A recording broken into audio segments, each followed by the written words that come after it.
What is the 5-stage process? Every pro player you watch, whether it's MrSavage, Clix or any other top competitor, uses some version of this system, whether they realize it or not. It's not just about grinding creative for hours mindlessly practicing piece control. This is a scientifically proven approach to mastering any mechanic in the game. How many times have you spent hours in creative but felt like you've barely improved? That's because you're practicing wrong. The 5-stage process fixes this by breaking down improvement into exact measurable steps that compound over time and allows you to actually see yourself progressing. Here's why most players don't reach their full potential. They jump straight into full mechanics without mastering the basics. Imagine trying to learn triple edits before you can consistently do single edits. It just doesn't make sense. So the main bullet point reasons that normal practice fails is because you're trying to improve too many things at once. You have no way to measure your progress. You're practicing at full speed before mastering the basics slowly, and you're not identifying your actual weaknesses. So the science behind the system, this isn't just some random method. It's based on how your brain actually learns new skills. When you're learning a new mechanic, your brain creates neural pathways. The more you practice correctly, the stronger these pathways become. If you practice incorrectly,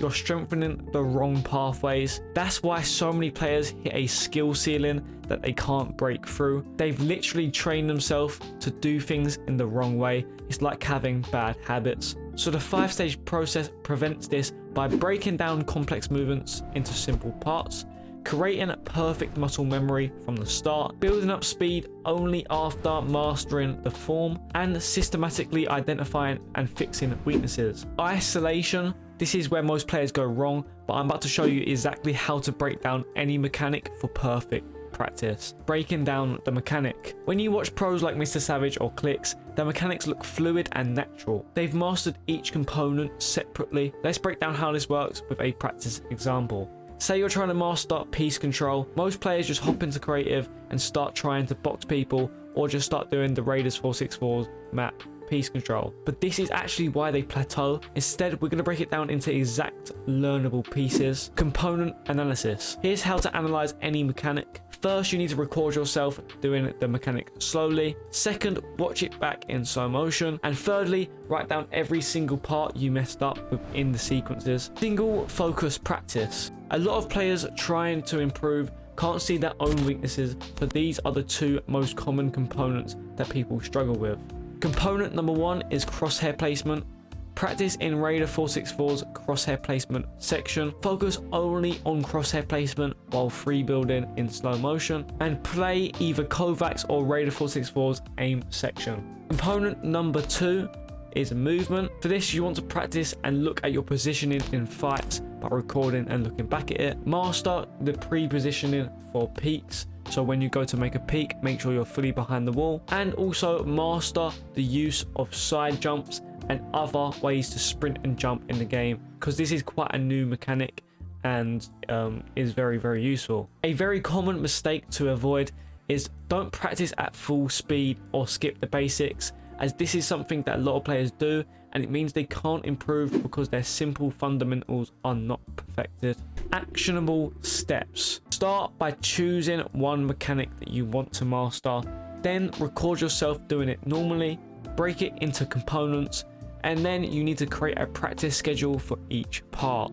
Progressive speed training. Your practice needs structure, so here's exactly how to do it. Start with your first 5 minutes at 25% normal speed.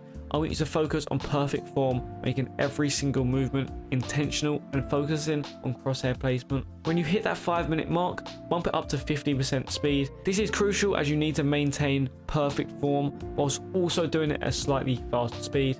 And then in your final 5 minutes, you're going to push it all the way up to 150% speed to make the normal speed feel slow once you go back to it. Perfect form practice. Now let's talk about what perfect form actually means. When you watch any pro player, their gameplay looks smooth because they've eliminated all unnecessary movements. Perfect form means precise crosshair placement. It means clean movement patterns, and it means no wasted actions and consistent timing. Recording your practice. When you record, your progress becomes measurable, your mistakes become obvious, and your improvement becomes systematic. So make sure you're recording a lot of the time. I've brought this up a couple of times in this video. Tournament integration. Doing all this practice is fine, but without the ability to transfer it into tournaments or even ranked is a huge problem that even I suffered with. The best way to fix this is by playing more ranked and playing every single tournament. The main reason for the skill decrease in tournaments is because the pressure added as soon as you're involved in a match that has some sort of meaning.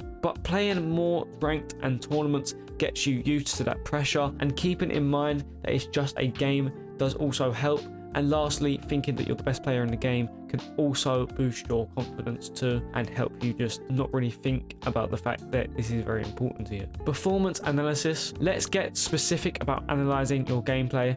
After every ranked session or tournament, you need to look at the 3 key areas. First, what mechanics were fine when having a lot of pressure on you? Second, what mechanics were bad when you had a lot of pressure on you? Most importantly, what was different between these moments? Understanding why something worked is just as valuable as knowing why it failed, so make sure to watch your successful plays as well as your unsuccessful plays. Pressure point identification. When reviewing your gameplay, look for specific patterns. Maybe your piece control is perfect in mid-game but falls apart in end game because of a certain pressure, or your edits and peaks are perfect until you hit top 5 and then you start to feel the pressure and they all crumble. These aren't random failures, they are specific pressure points that we can isolate and fix. So write these down. Routine modification. Now let's take those pressure points and create specific training scenarios. If your mechanics break down during specific fights and specific scenarios because of pressure, we need to recreate that pressure in creative. If your edits fail in stacked end games, we need to modify your practice routine to include lag and frame drops. Your practice should evolve around and based on your real tournament experiences. This isn't about changing everything,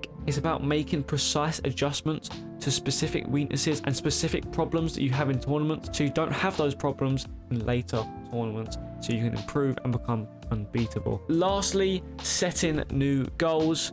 The final part of this stage is setting concrete, measurable goals for your next practice session. Don't just say, I want to be better at piece control. Instead, set specific targets. Something like, I want to be able to predict people and double edit down on them whenever I need to without taking damage myself. This gives you something to measure against and something to track and something to prove that you are actually improving. Make sure to review and adjust one thing at a time.